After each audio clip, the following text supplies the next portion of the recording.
কেরিয়ারে উন্নতির শীর্ষে পৌঁছাতে এই কাজগুলি কখনোই করা যাবে না বলে কঠোর আদেশ চাণক্যের। জীবনে সাফল্য লাভের পথ দেখিয়েছেন চাণক্য। উন্নতির শিখরে পৌঁছাতে হলে ভুলেও কতগুলি কাজ করা যাবে না বলে জানিয়েছেন তিনি। প্রাচীন ভারতের প্রসিদ্ধ দার্শনিক, কূটনীতিক ও অর্থনীতিবিদ ছিলেন চাণক্য। তার তুখোড় পাণ্ডিত্য, বাস্তববোধ ও কূটনীতিক জ্ঞান দিয়ে মগধের সম্রাট চন্দ্রগুপ্তকে তিনি ক্ষমতার শীর্ষে নিয়ে গিয়েছিলেন। কৌটিল্য নামেও পরিচিত ছিলেন তিনি। তার রচিত চাণক্যনীতি গ্রন্থে জীবনের সাফল্য লাভের পথ দেখিয়ে গেছেন তিনি। সফল হতে গেলে কয়েকটি কাজ ভুলেও করা যাবে না বলে জানিয়েছেন। আচার্য চাণক্য বলেছেন, এই কাজগুলি করলে আমাদের হাজার পরিশ্রম জলে যাবে। তো বন্ধুরা, প্রত্যাহিক জীবন ও ধর্মকথা চ্যানেলে আপনাদের সকলকে স্বাগত জানাই। আজকে আলোচনা করব চাণক্যের কতগুলি নীতিবাক্য নিয়ে, যে বাক্যগুলি আপনারা মেনে চললে অবশ্যই জীবনে একটি সফল পর্যায়ে যেতে পারবেন। তো বন্ধুরা, অবশ্যই ভিডিওটি পুরোটি মনোযোগ দিয়ে দেখুন, এবং আপনারা যদি কৃষ্ণ ভক্ত হন তাহলে অবশ্যই কমেন্টে জয় শ্রীকৃষ্ণ লিখুন। তো চলুন ভিডিওটি শুরু করা যাক। বন্ধুরা, এই কৌটিল্য বা চাণক্য এমনই একজন তুখর পণ্ডিত ছিলেন যে একজন সাধারণ শিশুকেও রাজায় পরিণত করেছিলেন তার কূটনীতিক জ্ঞান ও ভবিষ্যতের দূরদৃষ্টিতার জন্য। চাণক্য বলছেন, কেরিয়ারের শীর্ষে পৌঁছাতে গেলে এই কাজগুলি কখনোই করা যাবে না।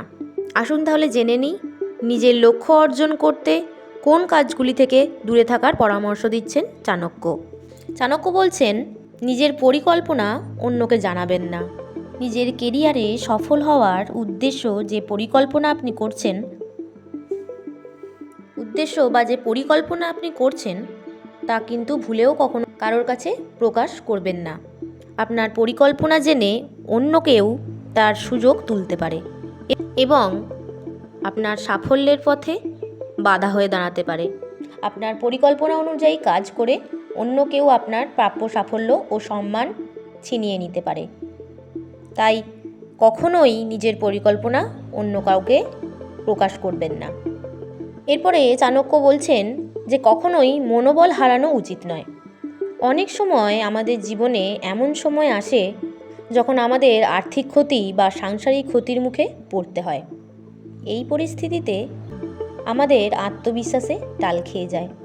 আত্মবিশ্বাসে ঘাটতি দেখা দিলে তার প্রভাবে ক্ষতি হয় কেরিয়ারে ও জীবনে। তাই জীবনে যাই ঘটুক না কেন মনোবল হারালে চলবে না। মনে রাখবেন, কঠিন সময়ে মনের সাহসই আমাদের সব থেকে বড় বন্ধু। তাই হাল ছাড়বেন না। লক্ষ্য অর্জনের পথে একটি রাস্তা বন্ধ হয়ে গেলেও আরও অনেক নতুন রাস্তা খুলে যেতে পারে।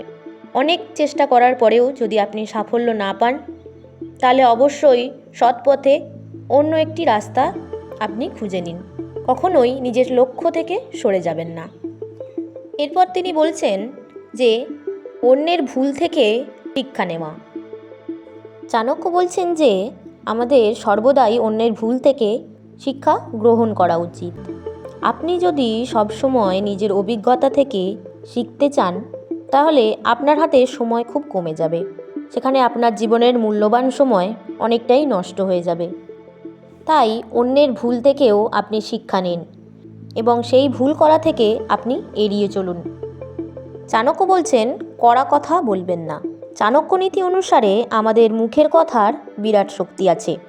আমরা কখন কাকে কি বলছি তার উপর অনেক কিছুই নির্ভর করে থাকে। তিনি বলছেন, মানুষের কথার দ্বারা দেওয়া আঘাত অস্ত্রের আঘাতের থেকেও মারাত্মক হতে পারে, যার জন্য একটি জীবনও নষ্ট হয়ে যেতে পারে। আবার এই কথার মধ্যেই এমন শক্তি আছে যা আপনার জীবনে আপনাকে উন্নতির শিখরে নিয়ে যেতে পারে এবং আপনি চাইলে কোনো মানুষের জীবন আপনি রক্ষাও করতে পারেন। তাই কড়া কথা বলবেন না। নিজের ভাষায় মিষ্টতা রাখুন। এটি আপনাকে সাফল্যের অনেক কাছাকাছি পৌঁছে দেবে।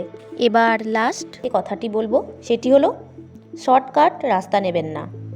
চাণক্য বলছেন, জীবনে তাড়াতাড়ি সাফল্য পেতে কখনোই ভুল পথে হাঁটবেন না।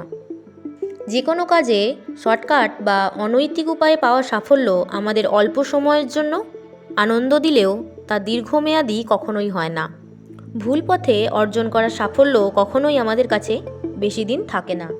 তো বন্ধুরা, আপনারা চাণক্যের এই পরামর্শগুলি অবশ্যই মেনে চলুন, যা আপনার জীবনে আপনাকে উন্নতির শীর্ষে নিয়ে যেতে পারে। তবে একটি কথা কখনোই ভুললে হবে না, যে বিনা পরিশ্রমে কিন্তু কোনো সাফল্য পাওয়া যায় না। অবশ্যই আপনাকে পরিশ্রম করতে হবে, এবং হতে পারে যে আপনাকে কঠোরতম পরিশ্রমও করতে হতে পারে, কিন্তু কখনোই হাল ছাড়বেন না। এটা মনে রাখবেন যে কেবলমাত্র চাণক্যের প্রচেষ্টায় কিন্তু চন্দ্রগুপ্ত রাজা হননি।